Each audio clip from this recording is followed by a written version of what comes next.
Welcome to all. Pre whirl का concept discuss करने के बाद हम एक न्यूमेरिकल लेके आए हैं प्री वर्ल के ऊपर, इसलिए ये प्री वर्ल का वेलोसिटी ट्रायंगल विद स्लिप आपको दिखाई दे रहा है। क्या कह रहा है न्यूमेरिकल में? A centrifugal compressor running at 16,000 RPM. Given data साथ साथ लिखते चलते हैं। कितना है आरपीएम? कितना दिया है? 15,000 आरपीएम। 15 नहीं, 16,000। उसके बाद एयर जो है इनलेट पे कितनी आ रही है? T1 is equal to 17 degree Celsius. तो इसको अपन लोग ऐसा यूनिट में चेंज करें तो 273 plus 17 290 degree, 290 kelvin. Compresses it to a pressure ratio means R P बराबर P2 बाय P1 बराबर 4 with an isentropic efficiency of 82%, that is isentropic 82%. The blades are radially inclined, मतलब रेडियल ब्लेड्स दिया हुआ है, यही रेडियल ब्लेड्स हो गई। And 5s that is slip factor आपको बोला है कितना? 0.85।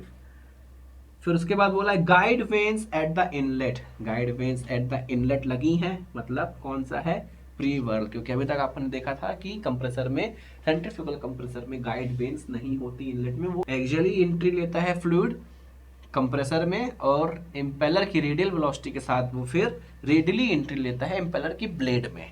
कंप्रेसर में तो एंट्री एग्जिट है, रेडियल एंट्री है कहाँ पे? ब्लेड्स में।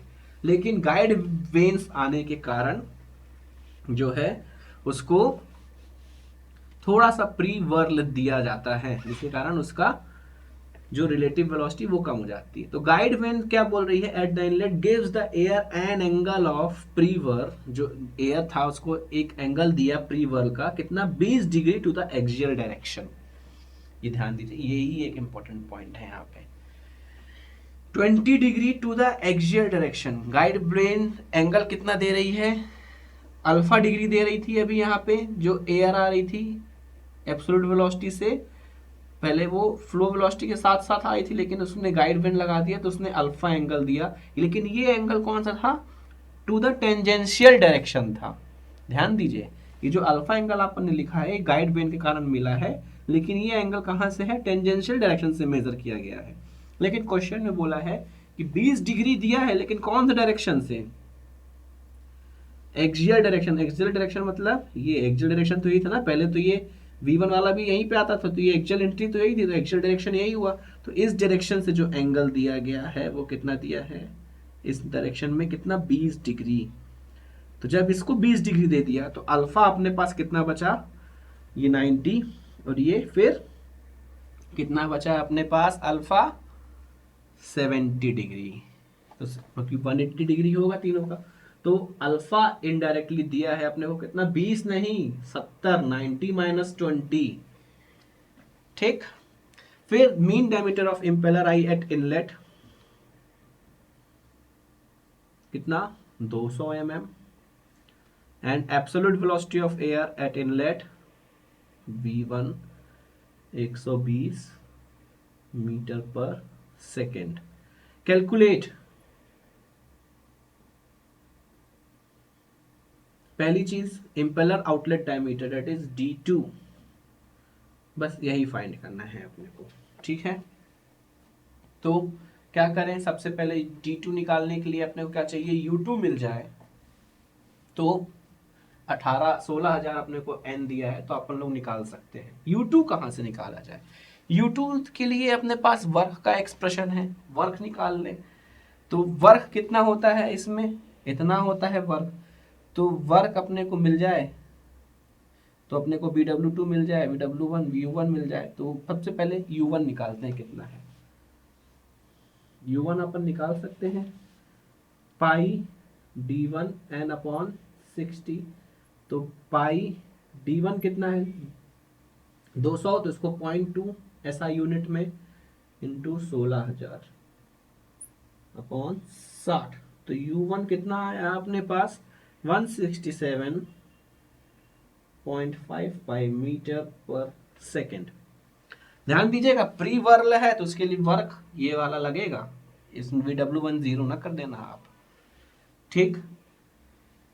उसके बाद वर्क निकालने के लिए अपने पास एक और फॉर्मूला भी तो है, H2 माइनस H1। तो वर्क निकालने H2 माइनस H1 से VW1 U1 निकालने V2 निकालने तो U2 वहां से मिल जाएगा। तो पहले अपन लोग वर्क निकाल लेते हैं।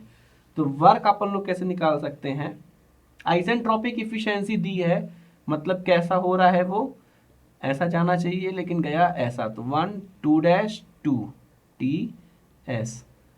ठीक है, तो आइसेंट्रोपिक इफिशियंसी है तो T2 डैश अपॉन T1, 1 से 2 डैश क्या है, आइसेंट्रोपिक प्रोसेस है तो यहाँ पे प्रेशर टेम्परेचर रिलेशन लगा सकते हैं। Rp to the power gamma minus 1 upon gamma, तो T2 डैश अपॉन T1 पता है अपने पास 290, Rp 4, गामा माइनस 1.4 अपॉन 1.4। तो यहां से अपन लोग T2 डैश निकाल लेंगे, कितना आया 430.93 केल्विन। अब आप सोच रहे होंगे हमने T2 डैश क्यों निकाला, क्योंकि अपने को जो वर्क कंप्रेसर वर्क है वो कितना होता है Cp T2 माइनस T1 होता है। कंप्रेसर वर्क क्या होता है Cp T2 minus T1। T1 तो पता है, T2 नहीं पता, तो T2 के लिए अपने को कहां से निकालेंगे, आइसेंट्रोपिक इफिशियंसी से। आइसेंट्रोपिक इफिशियंसी अपने को दी है 0.82, कितनी हो जाएगी T2 dash minus T1 upon T2 minus T1।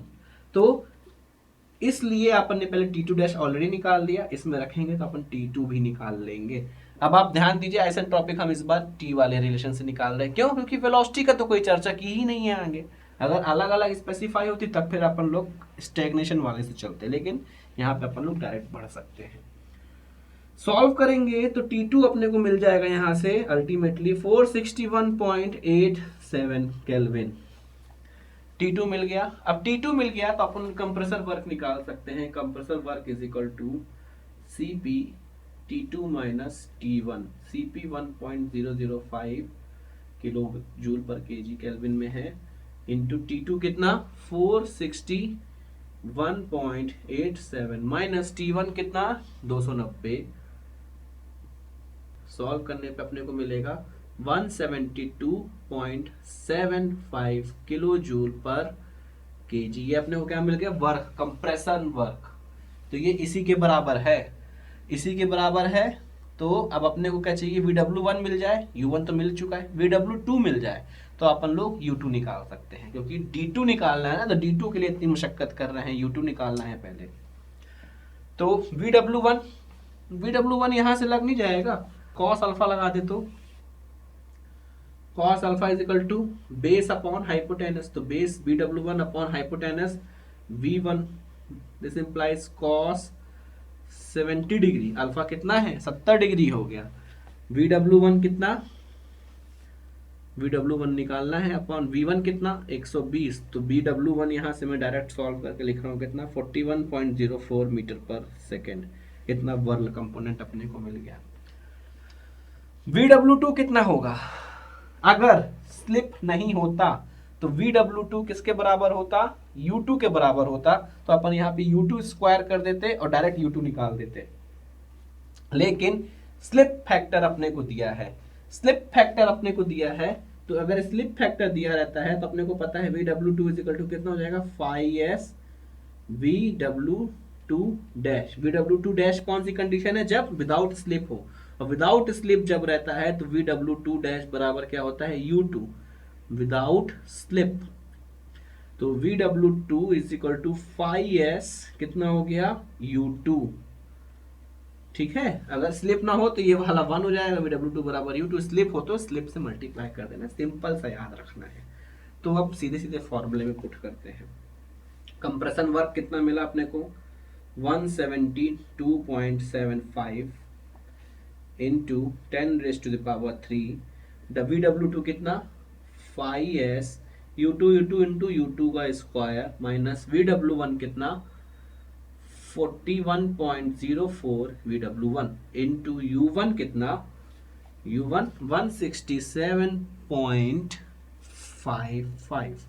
ये अपने को एक्सप्रेशन मिला। इस एक्सप्रेशन से अपन लोग U2 निकाल लेंगे। तो U2 अल्टीमेटली सॉल्व करने के बाद आया 459.63 metre per second. Five S अपने को पता है, रख दीजिएगा तो अपने अल्टीमेटली क्या मिल जाएगा, U2। अब U2 मिल गया तो अपन जानते हैं U2 is equal to pi D2 n upon 60। तो U2 की value 459.63 into is equal to pi into D2 into 16,000/60 करेंगे तो यहां से अपने को D2 मिल जाएगा कितना, 0.548 मीटर। यही D2 अपने को निकालना था, इसी के लिए इतनी मशक्कत की गई। तो D2 मिल गया। सो जो निकालना है उससे रिलेटेड जो चीजें हैं पहले उसको फाइंड करें, फिर अल्टीमेटली उसको निकालें। आई होप ये क्वेश्चन आपको समझ में आया होगा। Thanks for paying your attention.